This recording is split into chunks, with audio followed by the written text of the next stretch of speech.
And welcome. Happy 21st of July. It's Monday. It is the Andrew Gosser Show, and we are locked, loaded, ready for launch. We're streaming on Rumble.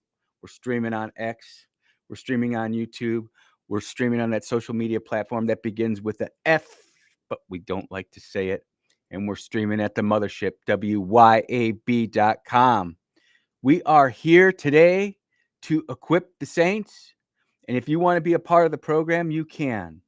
The number is 601 879 0002 and 601 879 5060. If you would rather text the program through your anxiety device, we like that too.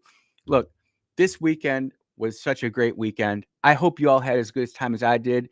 Noah, thank you so much for coming down and visiting your old man. That was awesome. You have no idea how much it meant to me, and I'm grateful for it. I wish you could have stayed longer. I knew you had to skedaddle. Sanjay, Diego, and Jason, it was fun hanging out with you guys too. And whatever your kids come home to visit, that's always a good thing. And we lived it up. We lived it up. Yesterday was a great day. Spent times with my friends Mike, Shane, and his wife Carlin. Miss Carlin made some authentic lumpia, and we chowed down.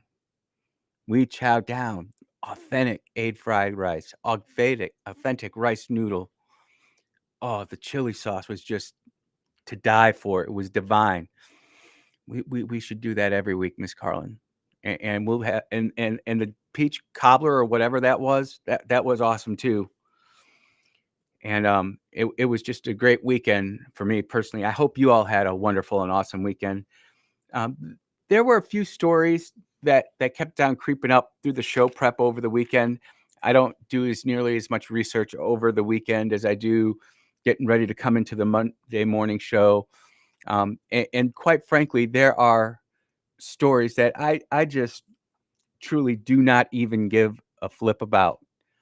I don't care about it. I'm not trying to participate in what Clay Edwards has called the rot culture rot.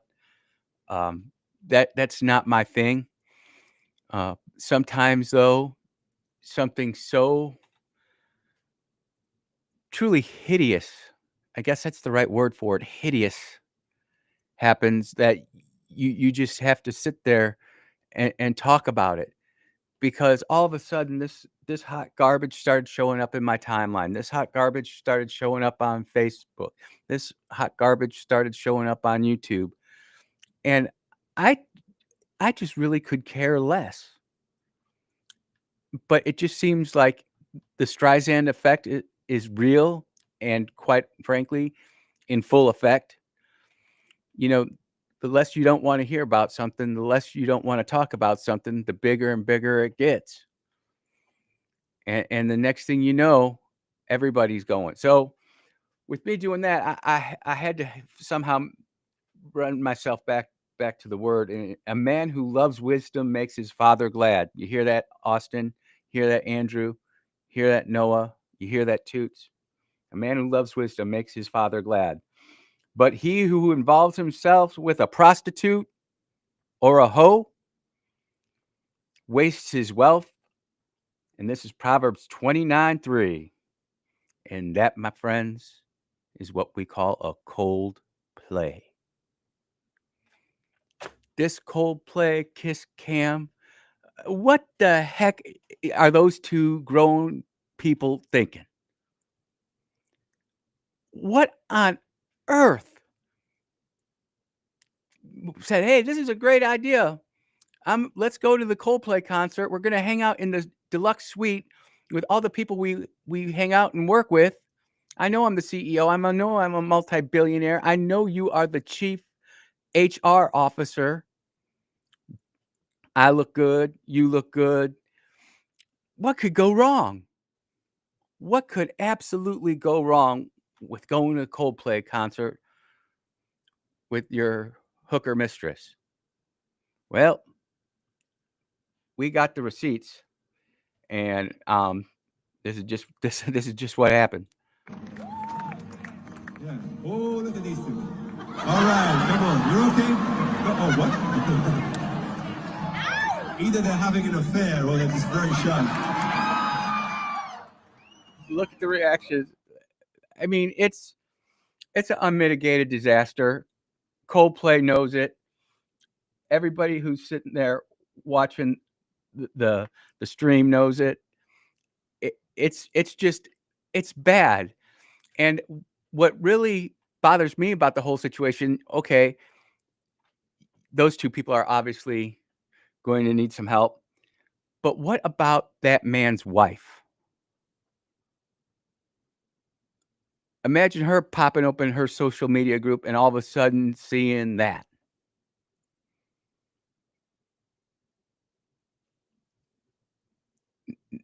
Now the feminism side will say, "Oh, she's gonna get a paycheck. She's gonna take half his stuff. She's running to the bank." Is the bank really worth it? Is the bank really worth happiness? Now, there's something to be said that did she know that her husband was screwing around? Probably not, but she could have. Stranger things are happening today. Is that something that women out there would women gladly trade a philandering husband for 50% of the bank and just rolling? But even if it was, what about that man's 2 kids? This isn't like something that's gonna blow over in a week for them, or a month, or a year, or 2 years, or 4 years, or 8 years, or decades. They're gonna be the 2 kids whose dad was caught groping another woman, and they gotta live with it. That man's weak flesh just caused a generational scar. Dare I say curse. This is not the show that I had planned today, but this is just the show that develops, and, I sit there and I always have ideas of where I wanna go and where I wanna take it, but sometimes this blows up. And, of course, I look for my counterpoint of view, and my counterpoint of view, or the people who disagree with me, is the culture rot folks who say mom's going to be fine, the kids are going to be fine. He's already resigned from the company. She had to do the walk of shame in HR. I mean, HR, you're responsible for making sure that there's none of that nonsense going on in the workplace. Can we all just agree now that HR in big business is nothing more than a scam? It's a scam. It's a way to manipulate and drive dollars and hire people who are doing just what everybody else was doing before HR ever became a thing. And if you go back and watch that video of the actual kiss cam, you will see their coworkers like, "Oh my god, they're busted." Where were you the day before? Did you just show up to the Coldplay concert and say, "Oh, the boss and, the chief of HR are here, and they're kinda loosey goosey"? I For me, this is one of those deals that it just ends badly for everybody. And so I go out and I try to find stories that validate, and wouldn't you know it, Magnolia Tribune actually did a op-ed on it. And this is the truth, and everybody loves a good train wreck. Everybody likes the slow motion car wreck where they know they should be looking away because it's gonna be ugly, but they just can't. You just like, "I need it." As to the Coldplay couple, everyone loves a good gotcha. A cheater's come up is particularly juicy, but the degree to which the people revel in these things seems to ignore the significant collateral damage. And that's the truth. We didn't even talk about the woman or her family. I didn't research that rabbit hole deep enough. Honestly, I didn't wanna spend more time on this than I had to, but but you texters are absolutely brutal. I've gotten no less than 15 Coldplay memes, and I genuinely think this is part of the reason American culture in general is kinda on the decline. Well, not kinda, it is on the decline. You do you. We're all we're all out here just taking care of ourselves, trying to make sure that we're taking care of number 1.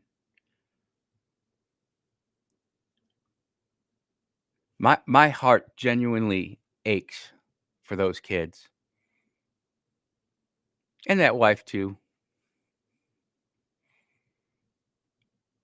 Uh, I mean, like I said, she might have known something was going on, but man, to find out like that, my goodness gracious, we're in trouble. And I know brother Kim, the radio strongman, to get back to Christ Wednesdays, but man, some people need to find God quick because what's going on there is just crazy. I'm gonna get on X right now, and I'm gonna copy out this uh, article by Russ Laterno. I truly appreciate finding local news and using the local news whenever I can, because I feel it's important that we go ahead and promote our local news aggregators, especially the ones that do good jobs. And I had probably 10 or 11 different news sources that I checked out over the weekend. Some of them I liked, some of them I didn't. Some of them, like, I've got to go back and check. The really good local news sources that continuously provide good data, they're not as easily and readily available. But when Russ Lu Lutero and Magnolia Tribune put something out, that's pretty legit. Look, when we get back, we still have to talk about Tulsi and what she's doing. Arrest Obama is trending, and, there might be something to that. We've gotta talk about ICE. Oh, yeah, because ICE raids are going to start heating up. I saw a job listing for ICE officers, six-figure salary. That's a dangerous, dangerous job. You think you can just run in out the I mean, that's gonna be a crazy job because they say 11,000,000 illegal aliens. It's more like 16, in my humble opinion. You see what's happening out in California and in Portland, but it's gonna start happening here. We got a story on that.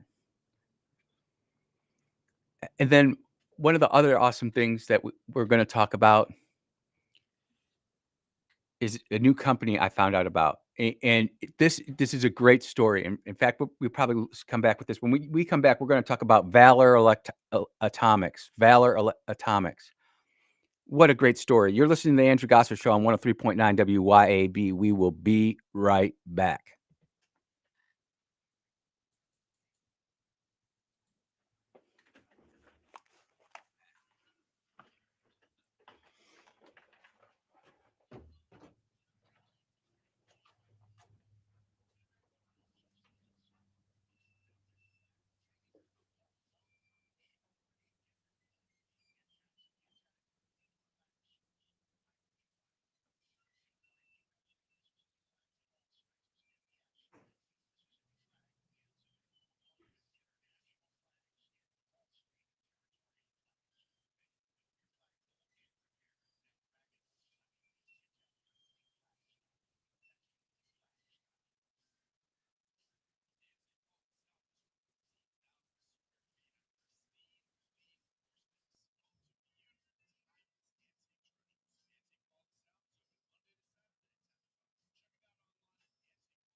Oh, yeah, it's only in America. You're going to listen to the Andrew Gosser Show on 103.9 WYAB, coming out of the studios in Flora, Mississippi.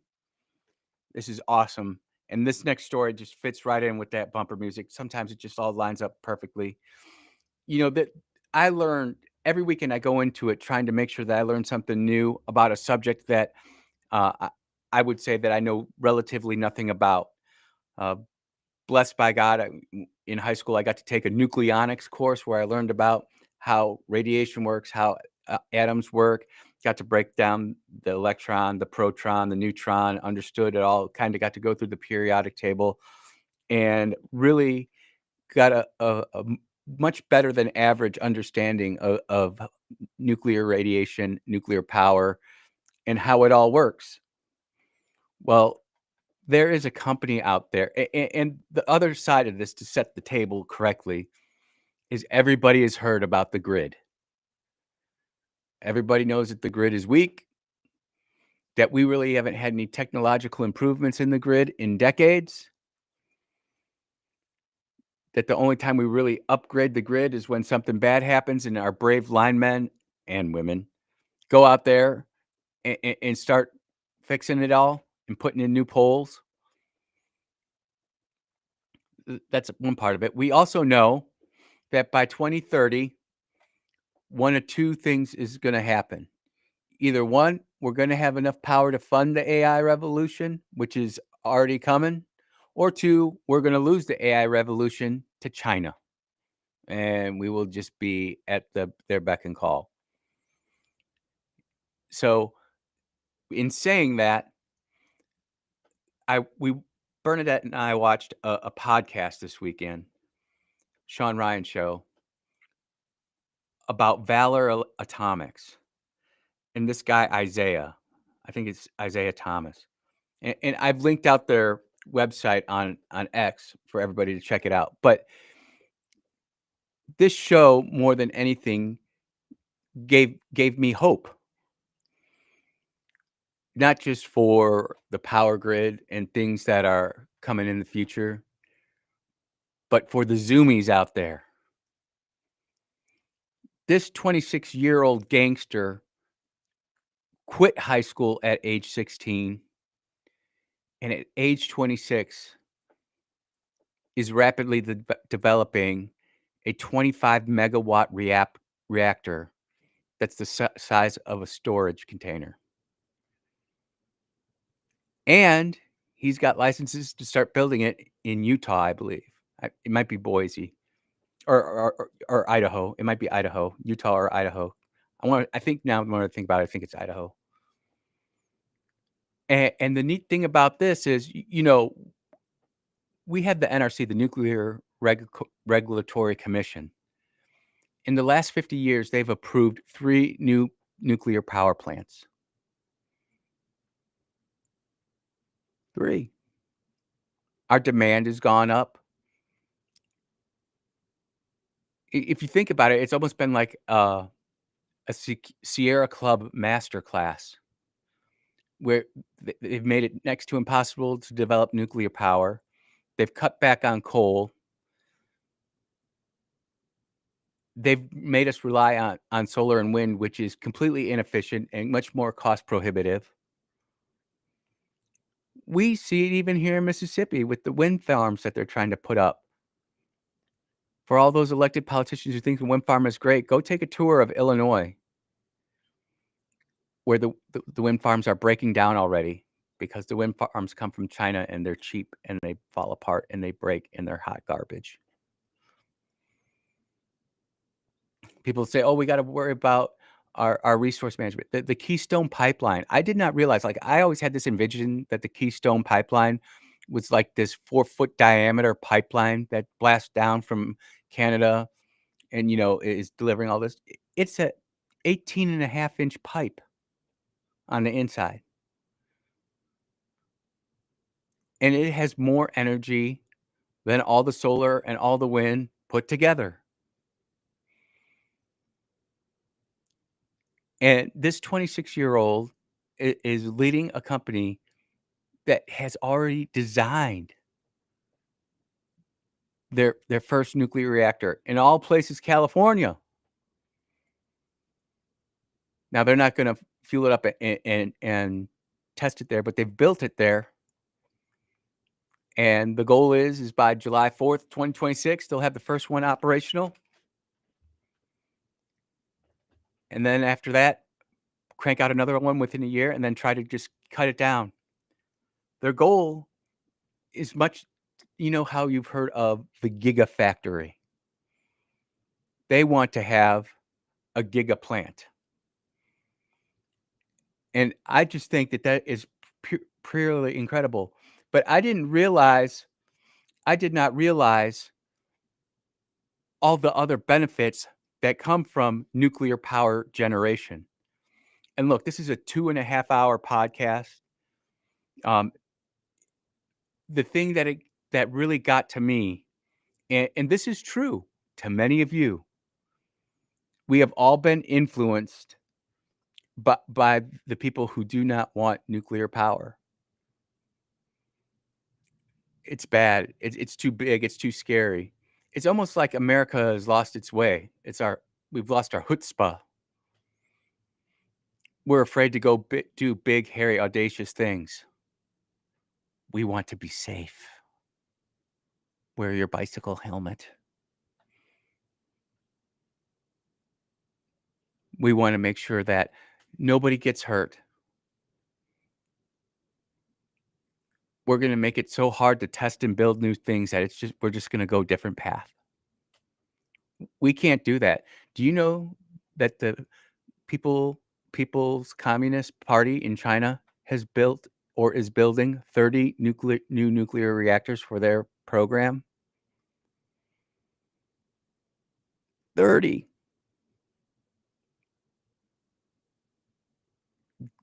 They are actually, if you want to believe what some of the experts say, they're actually ahead of us in power production and nuclear power technology. Now, they don't have one of these Valor Atomics companies. They don't have an Isaiah Thomas.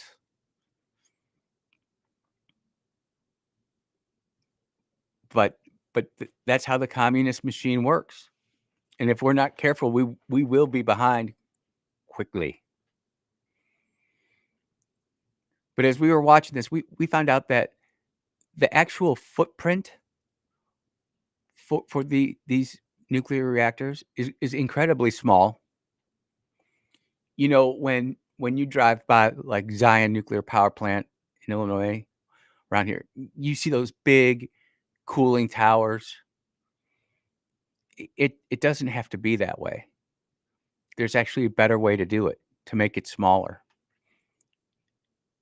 And it's absolutely fascinating to me why these guys have been in business for a while. They couldn't really start moving and grooving until the Orange Man, still wearing my hat, by the way, until the Orange Man rolls in and says, hey, we got to unfetter some of these regulations.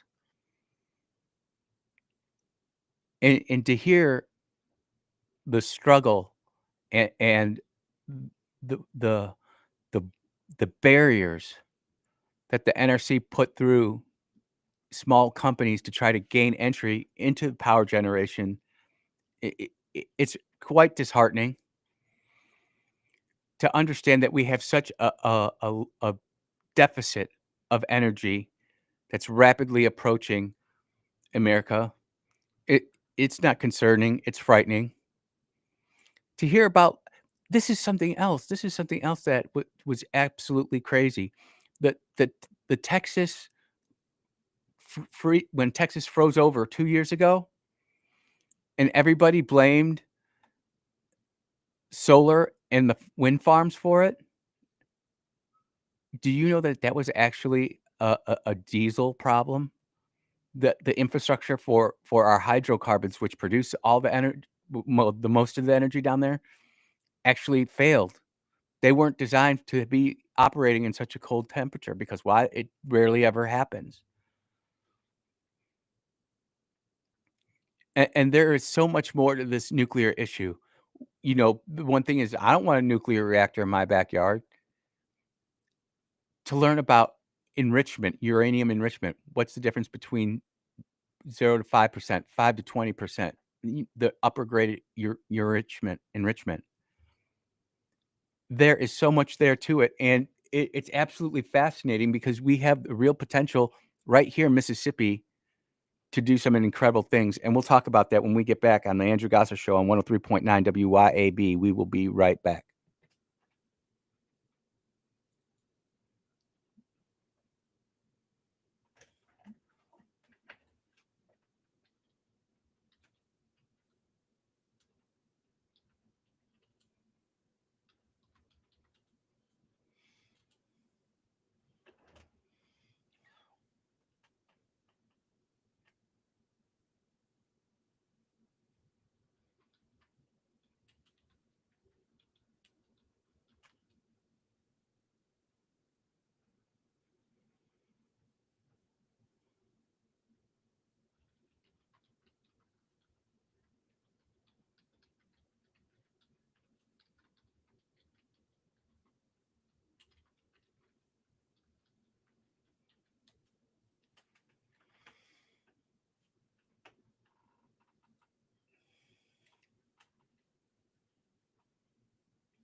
And we are back on the Andrew Gosser Show on 103.9 WYAB.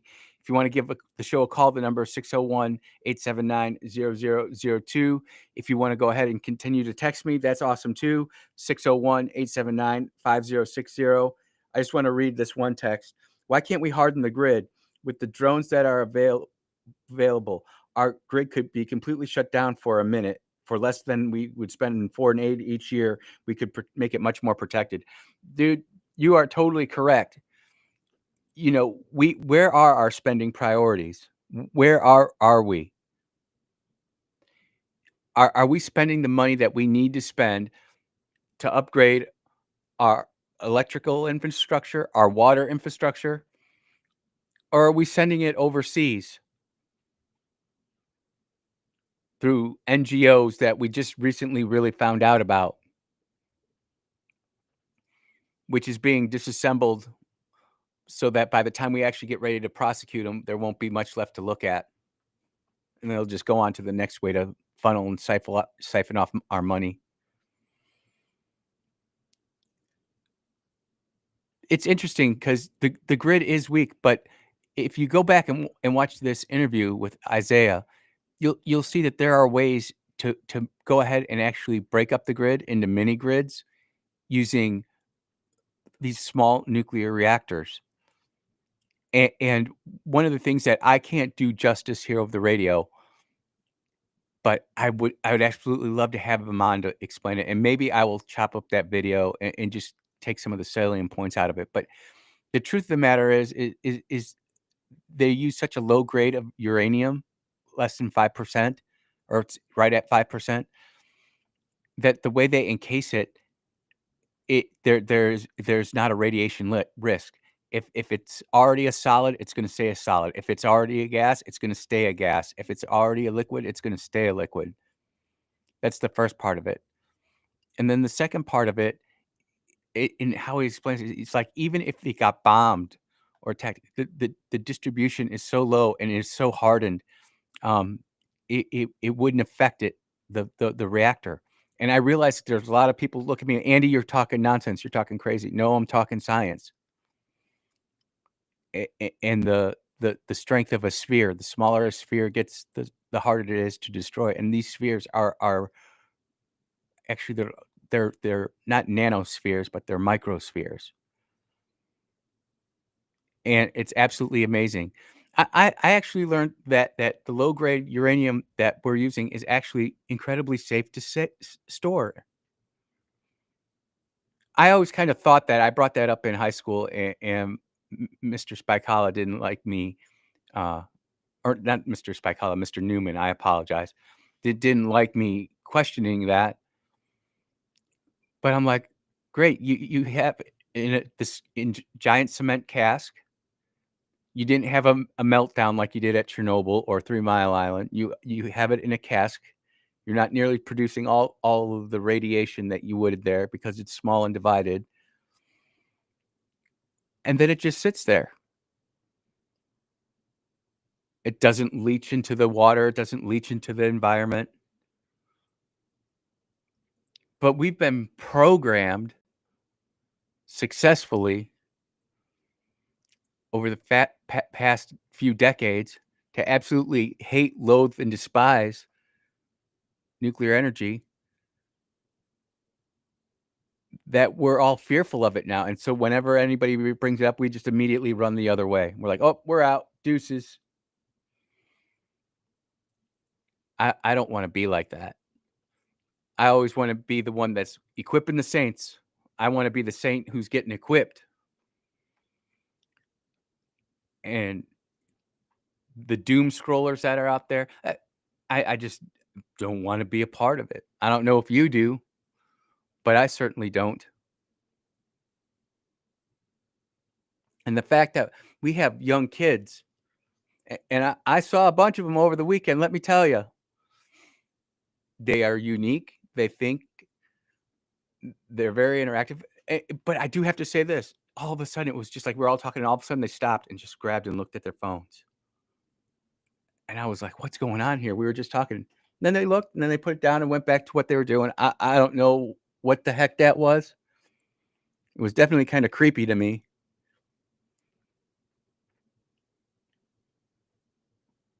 But I genuinely believe that with Generation Z and these new kids coming up, that there's some good eggs out there. The other thing about this, even though our grid is so weak, I am not sure that they will ever make it go so far away that we can't recharge our anxiety devices. Because as long as those things are going, the American public is captivated. George Orwell in 1984 got it right. They'll be so busy looking at their screens, they won't know what's going around the outside. Facts.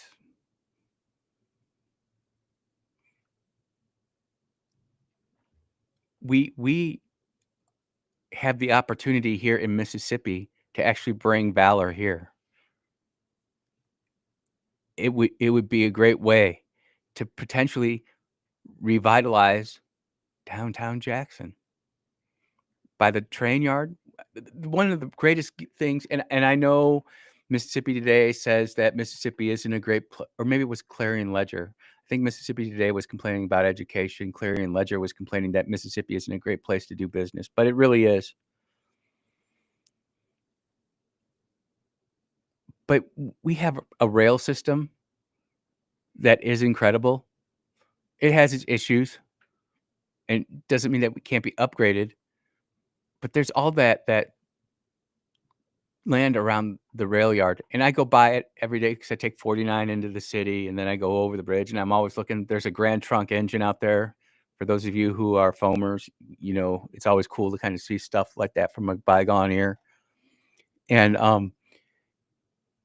I see it, and one of the side effects of nuclear energy, which isn't really talked about yet, is the production of hydrocarbons.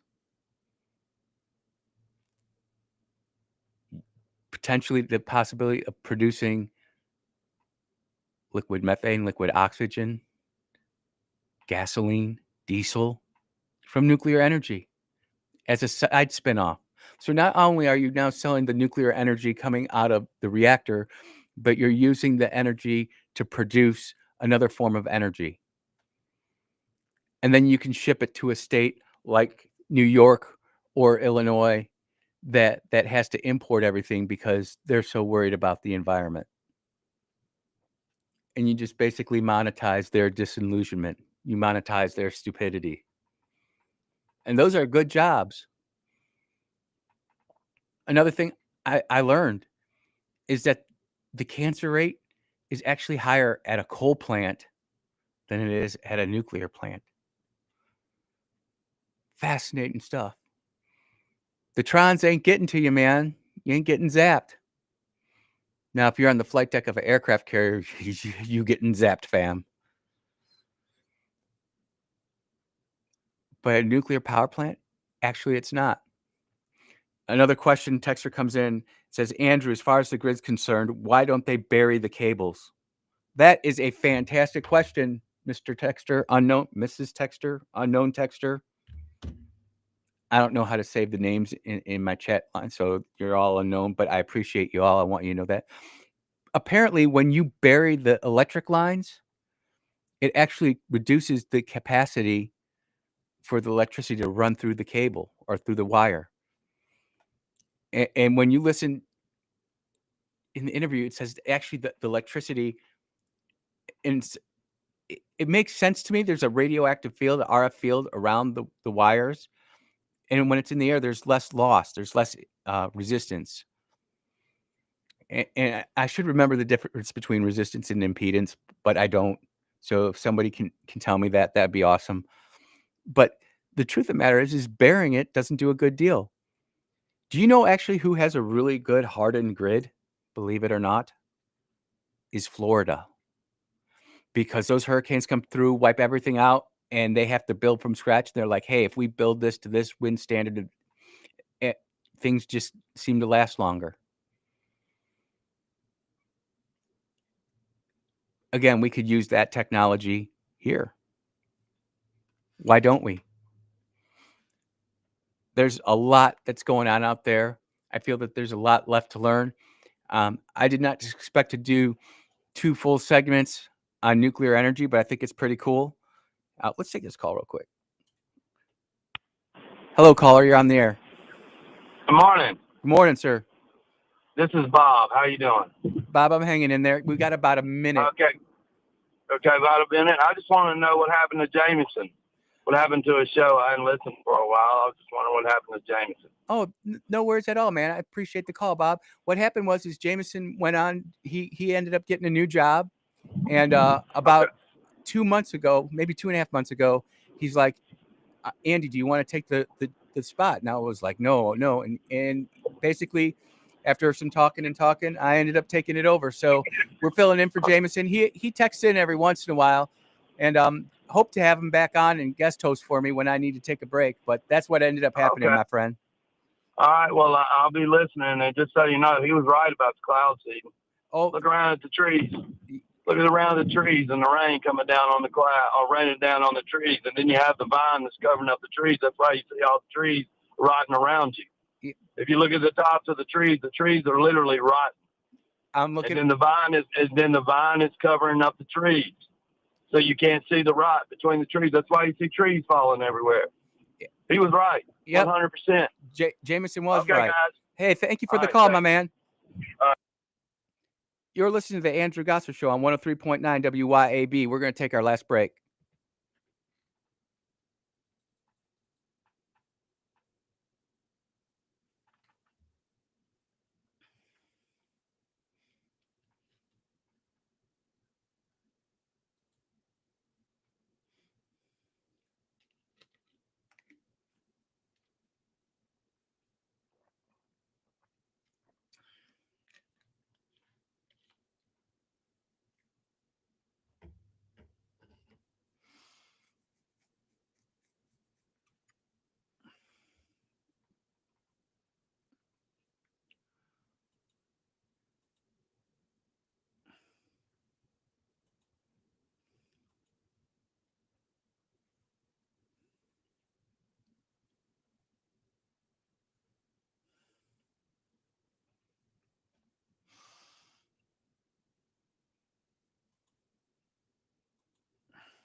And we are back on the Andrew Gosser Show. No, I will not let you down. Yes, I have the best texters and listening audience in Mississippi. Key difference: resistance applies to DC, impedance applies to AC. Resistance is scalar, just like magnitude. Impedance is a complex number, magnitude and phase. I remember that now. I used to do chase trons on F-14s, but it's been so long, I've probably forgotten more than I know. That was one text. Another texter. I know this texter, but they shall remain nameless. Amazon Web Services is investing in $10 billion in 2 data centers in Madison County. We all know about that. Chip Matthews talks about it all the time. It's the largest private investment in Mississippi history. I was not aware of that. The largest single investment. Compass Data Centers is building a second $10 billion tech campus in Lauderdale County. So now that's 3 data centers. And just found out Elon Musk's company, XAI, just bought a 114-acre site in South Haven, right near the massive Colossus supercomputer powering his AI empire. Mississippi is being chosen. So listeners, you guys are out there. You're definitely got your nose to the ground. You're listening, seeing what's going on. And I appreciate that. And the interaction that we have is awesome. If you wouldn't mind, do me a favor and let somebody know about the show. I'd appreciate it. If you're listening online, do me a favor, like the stream and share it with a friend or two. I certainly would appreciate it. We want to grow it. In the next hour, we're going to talk about Stephen Colbert. We're going to talk about Tulsi. And we've got to talk about the local ICE raid that just happened here this past week. I didn't see a lot of coverage on it, but I think we're going to start seeing more and more of this as the ICE officers ramp up their ranks and they start really going into this. There's a lot of anecdotal evidence out there. I know there's a lot of texters out there who are looking at it saying, Andy, things are really starting to change. And I believe you. But at the same time, I don't see it personally. So I rely on all of you. And I'm just one guy trying to filter all this craziness going on at one time, putting it into a single neat little package, trying to make it all right, make a show put together. So that's what we're going to talk about in the last hour. Oh, last text coming in. Andrew, your thoughts on nuclear power are absolutely infuriating. I don't want a nuclear reactor next to my house. I don't care how small or how big it is. It's going to cause problems. Well, you know what? There are definitely people out there like you, I know, who think like you. And what I would say is go do the research. You know, the great thing about the internet and the World Wide Web is that information is out there for all. It's right there in front of our eyes. All we got to do is look. You're listening to the Andrew Gosser Show on 103.9 WYAB. We will be right back.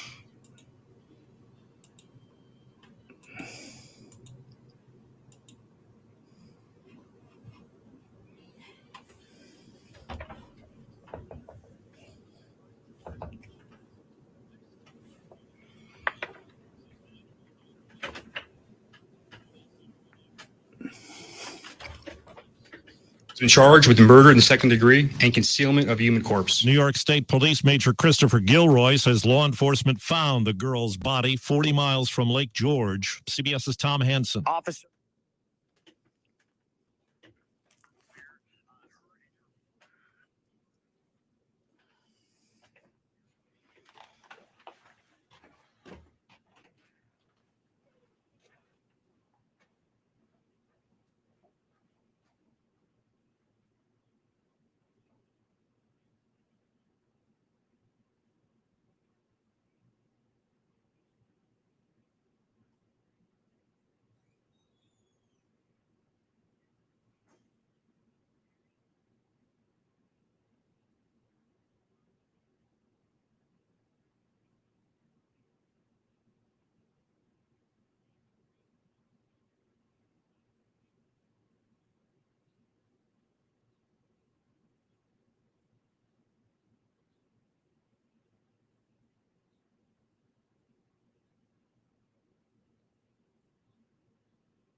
Yes, yes, you are. You are locked in and ready for launch on the Andrew Gosser Show.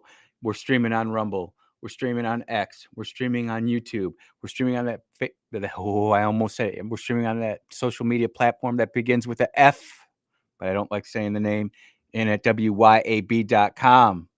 We are here to equip the saints. It's Monday, the 21st of July. If you want to be a part of the program, the number is 601-879-0002. The text number is open and is actively moving and grooving along with the chat online.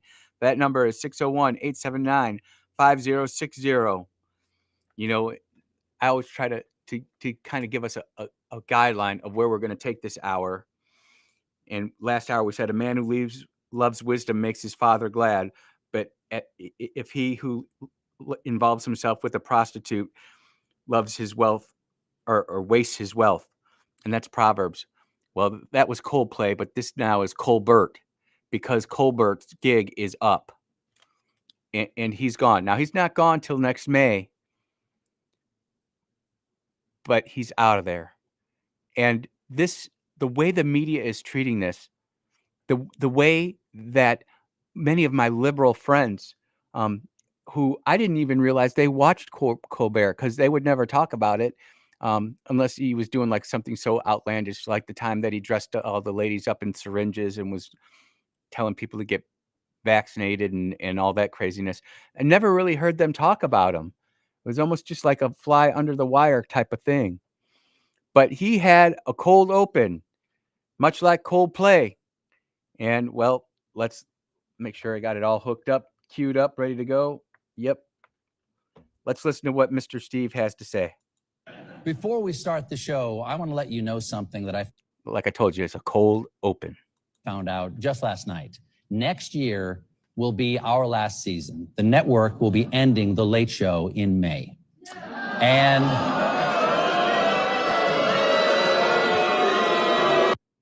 you know, I know there's a lot of booing and stuff going on there, but it's really not what I would have expected. I thought it would have been over the top. When I was talking to one of my buddies this morning early, he's like, you should pipe in cheers. And I'm like, nah, man, that's not the way to go. Although it would have been funny. It would have been funny. But the fact of the matter is that I would have expected a lot more booing. But let us continue. yeah, I share your feelings. It's not just the end of our show, but it's the end of The Late Show on CBS. I'm not being replaced. This is all just going away. And I do want to say, that the folks at CBS have been great partners. I'm so grateful to the Tiffany Network for giving me this chair and this beautiful theater to call home. And of course, I'm grateful to you, the audience, who have joined us. That's a little bit more of a reaction that you were expecting. Before we start the show. And that's the end of that. That's good old Stephen Colbert getting canceled. The sound that I don't have that I was looking for, and maybe I'll find it for the next segment, is how he thanked CBS. But just the Monday before, he was ripping CBS. He was ripping his boss, telling him how could they settle with Trump for somewhere in excess, if you want to believe the rumor, $30 million. I haven't seen any hard numbers on that, but if someone's got the hard numbers on that, CBS had to settle with Trump somewhere north of $30 million. So let me ask you, if you had an employee who was ripping you, what would you do? Would you keep them around? Or would you fire them? For me, I really honestly didn't have that choice because of how just the cards were played. I had to keep some stinkers. But they eventually self-eliminated themselves, which was fine. And it worked out for the best. But the bottom line is that this guy trashed his own employer. Now, he was making $16 million a year. $16 million. That is a lot of scratch. And to be fair to Stephen Colbert, his nighttime comedy show, which let's put comedy in quotes because we know that he wasn't that funny. His comedy show was the highest ranked comedy show in the nation, better than the other guys. I don't even know who they are because I don't follow nighttime comedy, to be truthful with you. But his show was still losing $40 million a year. Imagine you're a company paying $100 million to lose 40 of it every year. It's unsustainable. We are a capitalistic society. We can't sit there and continue to do all this craziness and nonsense. MSNBC is all going just through the roof like you would expect. All the conspiracy theories are out there. They're purging them because of Trump. You know, they say the Late Show is the highest rated late night show. Such shows are struggling to maintain revenue and market share. They don't talk about the 40 million it lost. And then what do they blame? They blame the marketplace. They blame the marketplace because Stephen Colbert can't compete anymore. The social media age. The youth. That's just another indicator. And I know many of us out there are worried about our youth, but they are having to work through things that we in Gen X, quite frankly, didn't have to work through. I'm just saying, they've got other issues that they've got to worry about, and I get it. You know, they've got that anxiety device, and any minute they can get good information or they can get some really demonic stuff being pushed right to their face in their ears. And mom and dad, you're not there to stop it. When we were growing up, that kind of stuff was out there, but it was a lot harder to access. It was a lot harder to get to. Not so much anymore. You know, the whole reason that CBS is paying the price for all of this is the Kamala interview. And I don't have it pulled up today. I'm not going to play it today. I will continue to play it, though, because there are still some people out there who listen to this show who don't believe that was manipulated. They don't see anything wrong with that. It's mind-blowing to me. It's mind-boggling to me.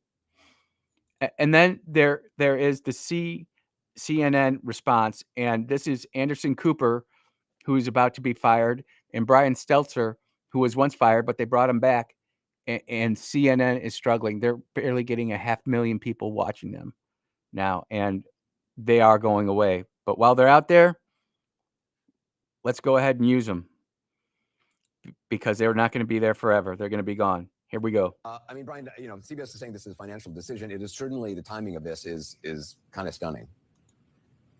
Right, from the optics standpoint, the timing could not be worse for CBS. Colbert is such an outspoken Trump critic. He's just back from vacation, and as he showed there on Monday, on his first night back from vacation, he's also a thorn in his parent company's side. So this looks to a lot of Colbert's fans like another form of capitulation by CBS to the president of the United States. If you look at Colbert's Instagram page already, his fans are pouring their hearts out and blaming CBS for this. Here's the reporting that I have just in the past few minutes, Anderson, about this financial explanation. Imagine that. Instagram is already being flooded. Didn't CNN just last week say that you can't trust what you see on X and social media? And here they are running right back to it. The incongruencies of everything that they're telling us. It just doesn't make sense. The truth of the matter is that as more people get plugged in, they also end up unplugging. I can see it in our household, not with my youngest son, but with my two older sons and with my daughter and with my wife. We all have social media, but we are not tied to it. I'll tell you what, if I'm not show prepping, I'm not online. And many of you who are my personal friends understand this because they're like, Andy, you don't post like you used to. I'm like, yep, had to get away from it. And that's a good thing. Find those independent journalists who you can appreciate, respect, and trust.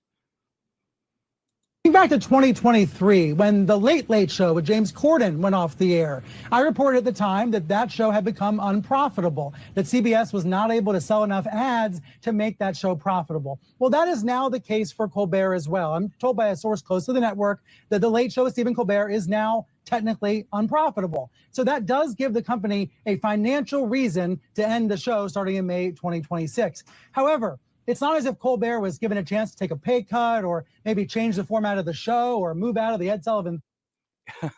So, you know, Brian Stelter got fired and he came back with a pay cut. Anderson Cooper is getting a pay cut, and they're complaining that he's just being wiped off the face of the map. Well, maybe it's because he's not funny. Maybe it's because everybody realizes him for the leftist troll that he is, having senior left-leaning officials on every single night, while at the same time bashing the conservative point of view.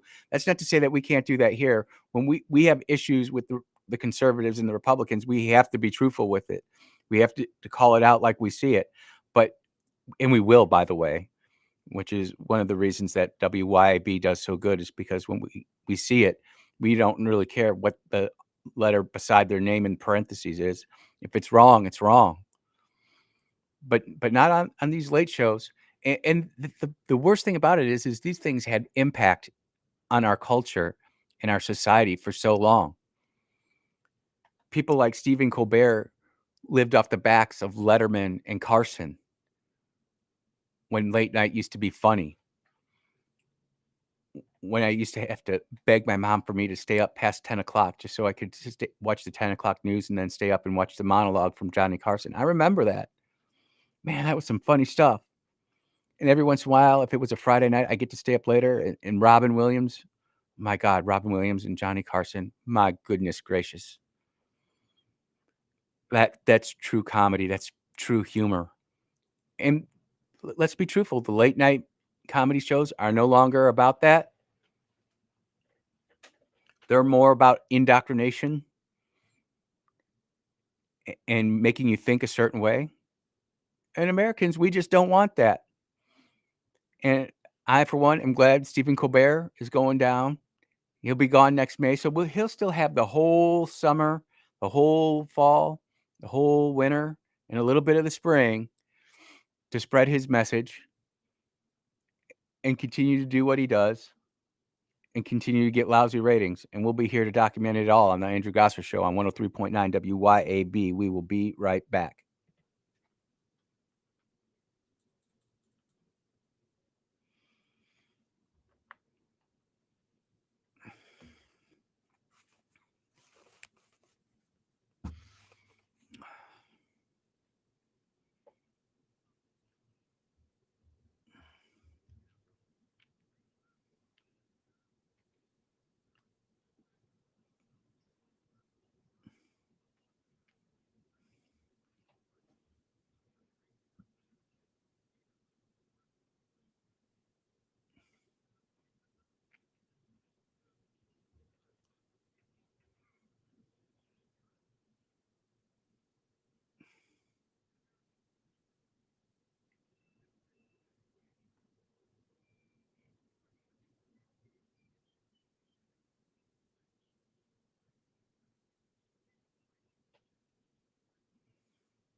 What that is it's the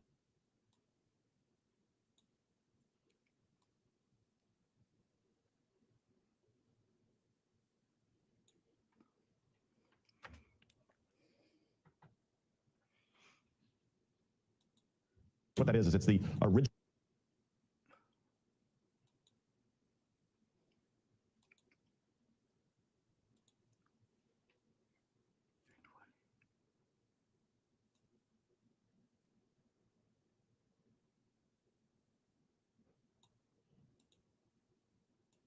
Of this are frankly learned after looking through all of these declassified documents?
And we are back on the Andrew Gosser show, not the average talk show, not always talking about the things that people think should be up front and center, but things that are kind of off the beaten path. And eventually we get to the big stuff. But if it's just a carbon repeat of everything that's out there, it's not adding the value that I want to bring to all of you who are taking the time out of your day to listen to the show. So I appreciate it. And we do have to talk about DNI, the Director of National Intelligence, Tulsi Gabbard. Strange side fact, you know that gray stripe in her hair, it's actually a lot smaller than that. When she deployed into Afghanistan for the first time, or maybe it was Iraq, she started going gray. She decided to keep it as a reminder to all of the soldiers that she either lost while she was there. And I'm all right with that.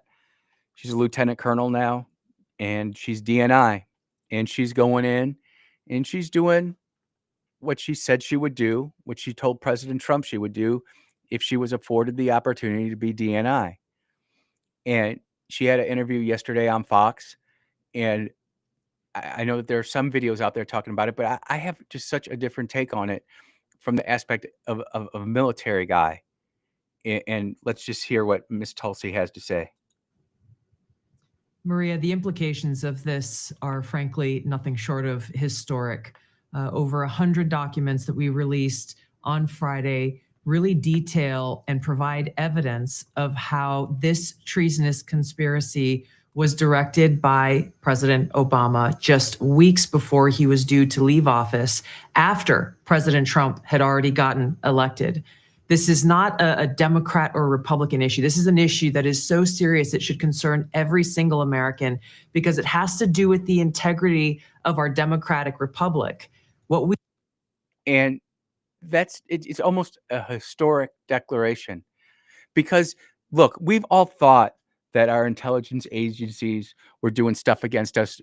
Many of us who know about the Patriot Act know how they go in, and it allows them to listen on our cell phone. And we joke about it now. We used to be serious about it in the early 2000s, like, we don't want this.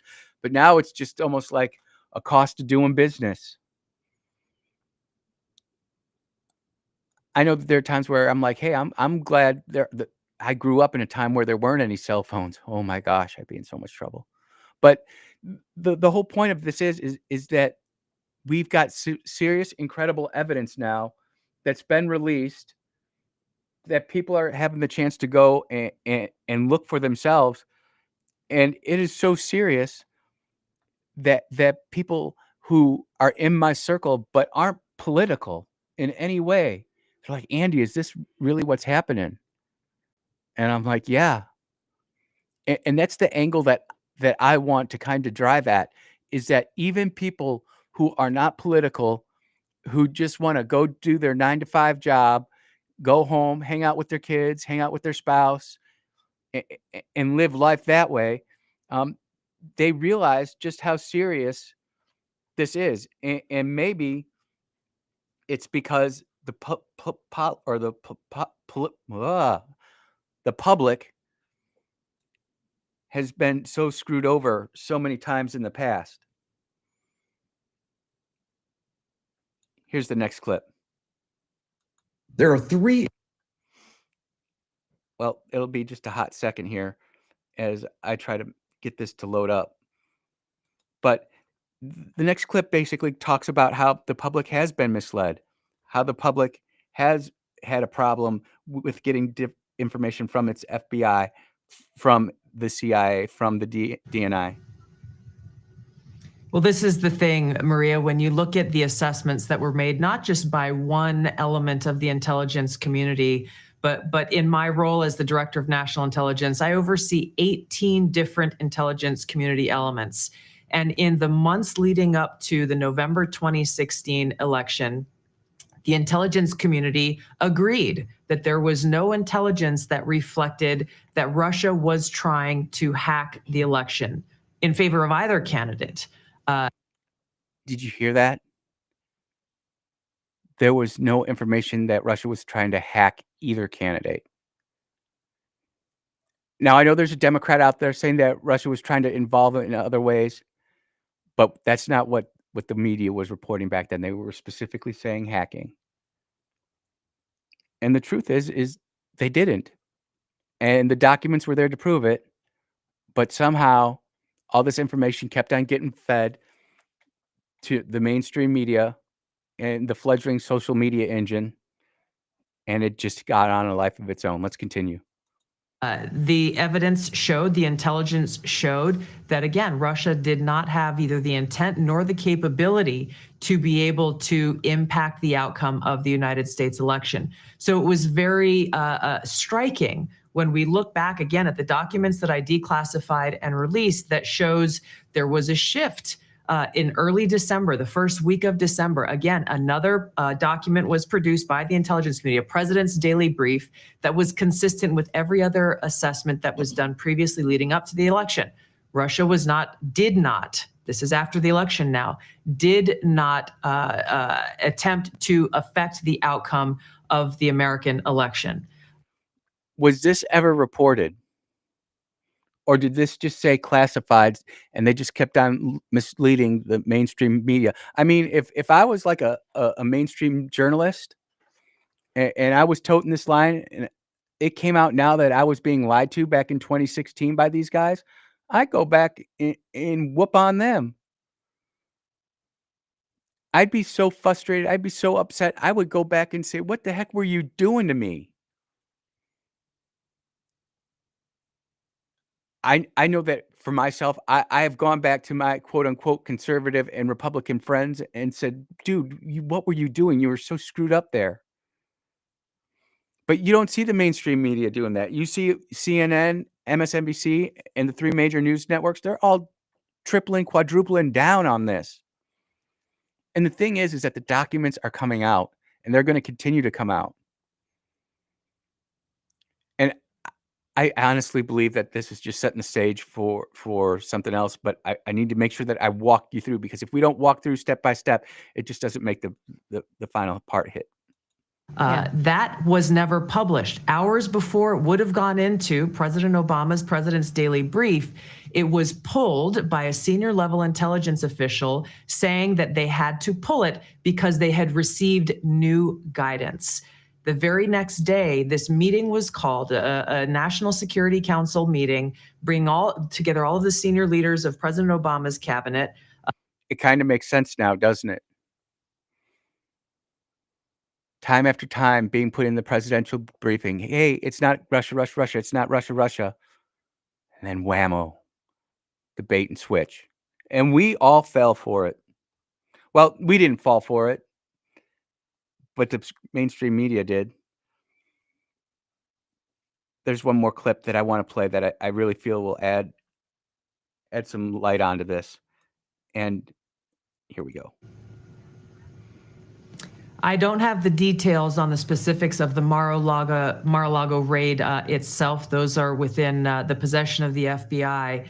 But there's no question in my mind that this intelligence community assessment that President Obama ordered be published, which contained a manufactured intelligence document. It's worse than even politicization of intelligence. It was manufactured intelligence that sought to achieve President Obama and his team's objective, which was undermining President Trump's presidency and subverting the will of the American people. So yes. That is what really ticked me off. I remember the raid on Mar-a-Lago. Do you? Who remembers where they had all those pictures of the top secret, classified folders sitting all there neatly lined up and arranged for a photo? That was all manufactured. That was all a big lie. And now it's all coming out. And all those FBI agents who are complicit in Mar-a-Lago, they all need to go. From the boss at the top down to the foot soldiers who were rolling in. If you had any knowledge that those things were being done, you shouldn't have a job at the FBI. You're not trustworthy. You know, as Americans, we're taught to respect the blue line, and I've got friends who are in active police officers right now, and everybody knows I do. But these cops who don't do what they're supposed to do, it's like a poison apple. It ruins the bushel. It's not supposed to, but it does. In the FBI, specifically when it comes to this, it's not good. I don't take joy in ripping the FBI or anything like that, but when you have these documents coming out like that, it's a problem. And it's going to take years and potentially decades to rebuild that level of trust. It doesn't mean that we won't go out there and try and talk about it, but that's where we're at. You're listening to the Andrew Gosser Show on 103.9 WYAB. We will be right back.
Last year, the Biden administration allowed our investigators to look at portions of the file.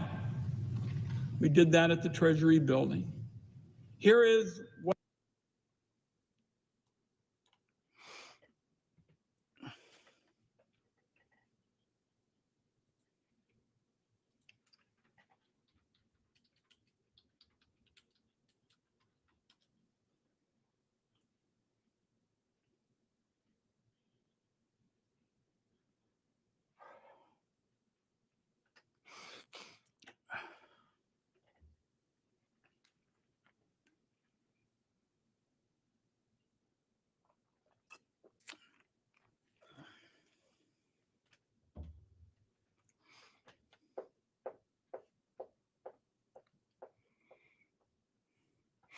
And we are back on the Andrew Gosser Show, 103.9 WYAB. And just closing up the whole Tulsi angle of this is she's taken all of these unclassified documents and she has now presented this to the vaunted, most trusted, most ethical Department of Justice and Pam Bondi. She's got it. What is she going to do with it? I don't know. But it's been teed up. I don't really want to get involved with the YouTube or Twitter trends or anything like that. But it's been teed up. And you know what's also been teed up? The Epstein files. Yep. Orange Man Bad is playing everybody like a Stradivarius. It's Trump's world. We're just living in it. And when you have sitting U.S. senators saying that they've reviewed Epstein files on the Senate floor, and they just happen to be a Democrat, well, we're winning. And if anybody thought we'd be winning like the way we are, I would have to question that, because no one that I knew saw it was coming like this. But here we go. last year, the Biden administration allowed our investigators to look at portions of the file. We did that at the Treasury building. Here is what it says. So they looked portions of the Epstein file at the Treasury building last year. Well, Trump didn't get elected this year. So the question has to be asked, if you looked at the file last year, why didn't you say anything? And here's the deal. If there was something that they could have gotten Trump for, wouldn't they have put it out there so he didn't get elected? I'm just saying. Treasury's Epstein file details, Mr. President, 4,725 wire transfers. Let me repeat that. 4,725 wire transfers, adding up to nearly $1.1 billion flowing in and out of just one of Mr. Epstein's bank accounts. If you ask me, that is more than 4,000 potential lines of investigation right there. This is U.S. Senator Ron Wyden, Democrat, the great state of Oregon. Some people say Oregon, but all my friends who are from Oregon call it Oregon. So that's what I'm going to do. Just like it's not Illinois, it's Illinois. But we love it all the same. But it doesn't get to the point. Who would have thought on their 2025 bingo card they would have had a sitting Democrat U.S. Senator admitting that he saw the Epstein files last year before Trump was elected? Did you? Be truthful now. Come on. This is the winning that Trump promised us. And there were so many of us who were so upset when Trump took this the way he did. It's almost like a setup that he did between him and Elon. Like, we were always talking about what's the bigger picture here. It's like we had to have all these other smaller tiffs, so to speak, to get to this point, to get to this one right here. Let's finish up what Senator Ron Wyden has to say. Hundreds of millions more flowed through other accounts. That's even a lot more to investigate. The file shows that Mr. Epstein used multiple Russian banks, which are now under sanctions, to process payments related to sex trafficking. And that's a wrap. Democrats are calling for investigations. MAGA's calling for investigations. Trump has said release the grand jury files. And it is just going to slowly unravel itself. You just have to sit back, pop the popcorn, and let the process evolve. Because, look, when you have a senator in the minority screaming this on the well of the U.S. Senate, it's going to be heard. And when I found this, I was asking my friends if they had heard it yet, and it didn't make the news. It wasn't making the news that I saw. And if you saw it, that's great. But this came out of a Oregon newspaper. And I just think it's really great that for those of us who supported MAGA, this is great. For those who thought that the Epstein issue was the number one priority, this should make you happy. If you're like me, who thought that we were MAGA and the Epstein file was important, it wasn't my hill to die on. Was I upset? Absolutely. I know many of you were upset because I was that show was just tough. But it's happening. All of this stuff is starting to unravel. And like the senator said, 4,725 lines, individual transactions. At a minimum, it would be nice to see who those transactions were with. Were the Clintons involved? I don't know. Were the Obamas involved? I don't know. Was the royal family involved? I don't know. Were the Bushes involved? I don't know. Hey, was Trump involved? I would say no.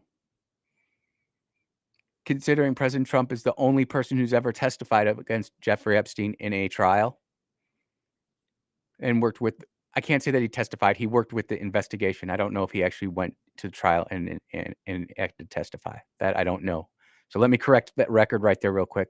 He did participate with the investigation in Florida, West Palm Beach, Florida, but I'm not sure if he actually went to and testified on the stand. But he did help.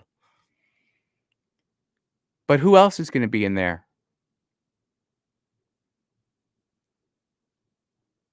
DOJ's slowly starting to clean itself up. Attorney Comey was fired from the South New York district of FBI district, or Department of Justice district. Excuse me. I apologize. She's gone. She was the one who oversaw the Diddy trial, the Epstein trial, when someone had to be charged and go through the rigmarole, but eventually get away with it. We're getting back to that point. It's been a long road to hoe. And guess what? The 2026 elections are already starting to ramp up. Now, will it be difficult here in Mississippi? I don't think so. But there are a lot of purple states out there that have the potential to actually have a Republican senator for the first time in a very long time. And wouldn't it be nice if it was like a 56 to 44 or a 57 to 43? Realizing that you'll never get two of those. But Mitch McConnell will be gone.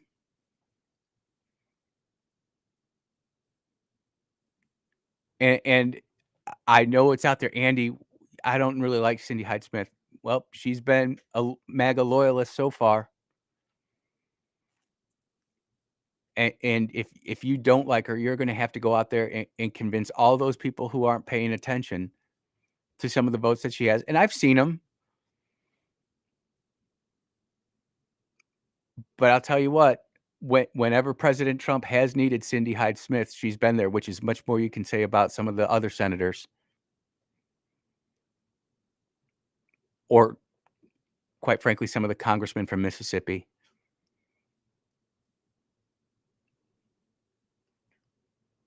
And that's where the real fight, I feel, is going to be in 2026, is going to be at the lower levels inside the Republican Party. And I'm not sure yet because I get a little bit of feedback from y'all, and text line right now is blowing up. I can't say that one. I can't say that one on the radio, homie. I can read this one though. Let me pull this up real quick.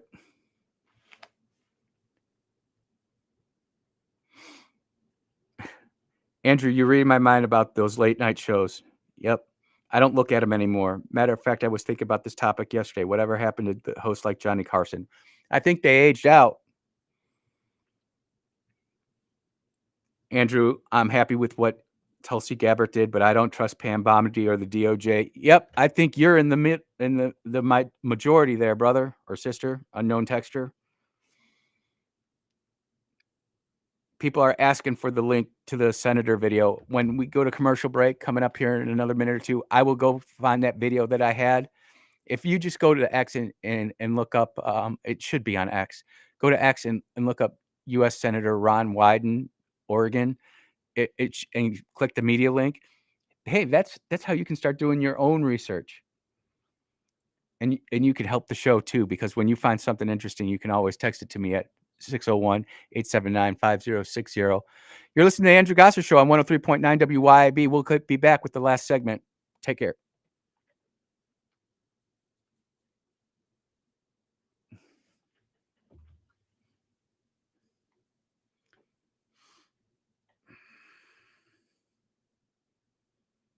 Mm-hmm.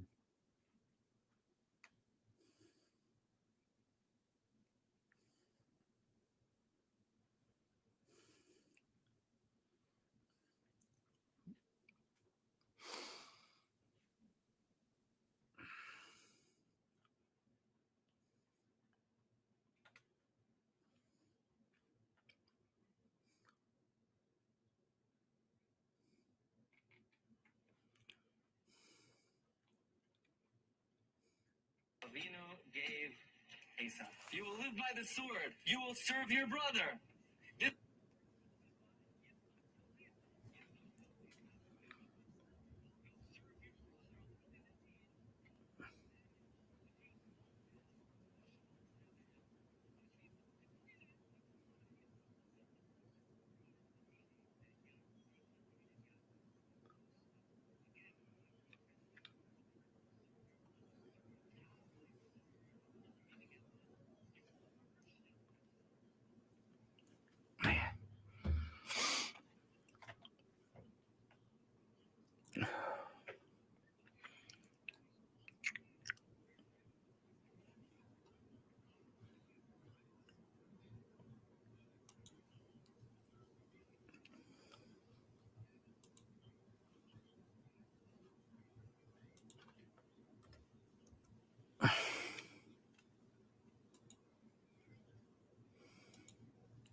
Oh, yeah.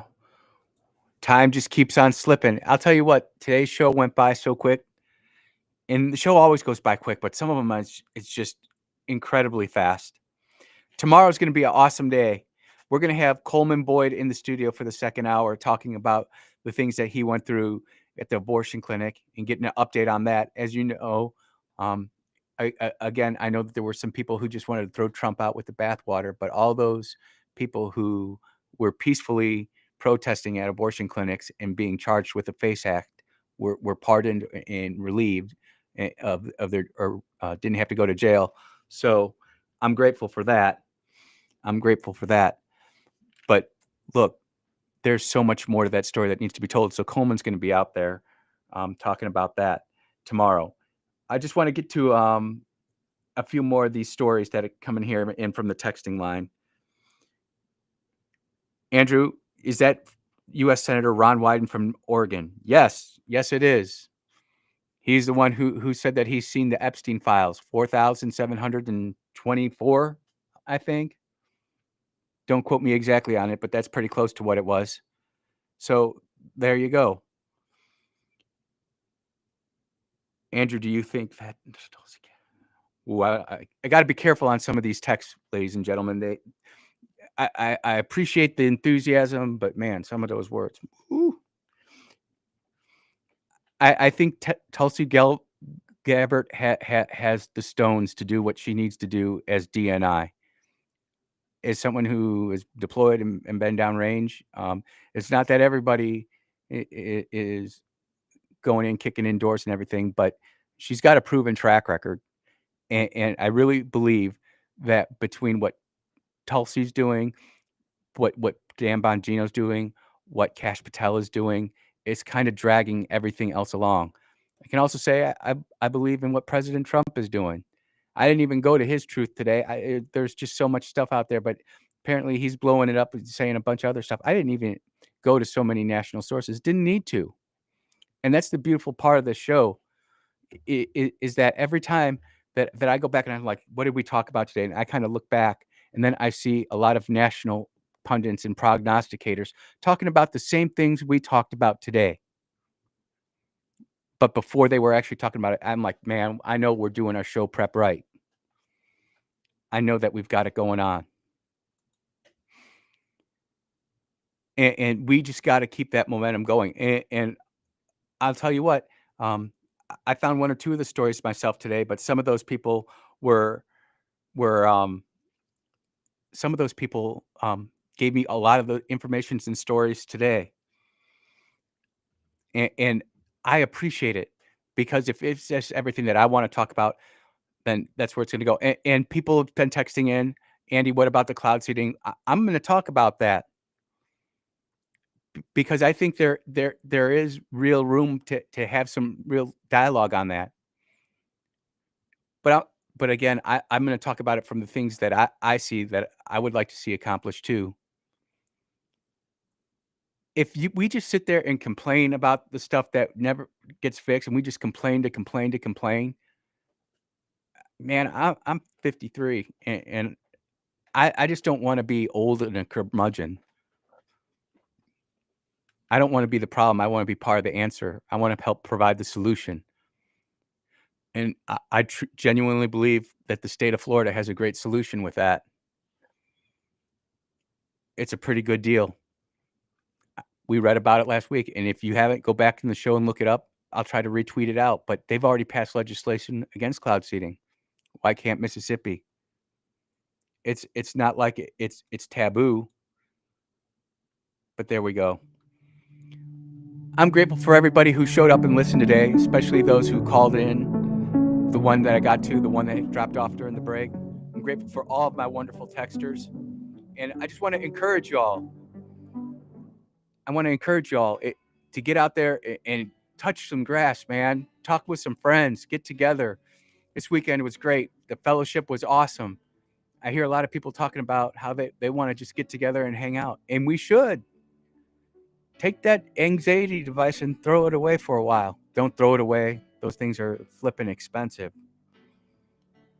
They're absolutely ridiculously expensive. But go out there with your friends. Take care, everybody. Be blessed.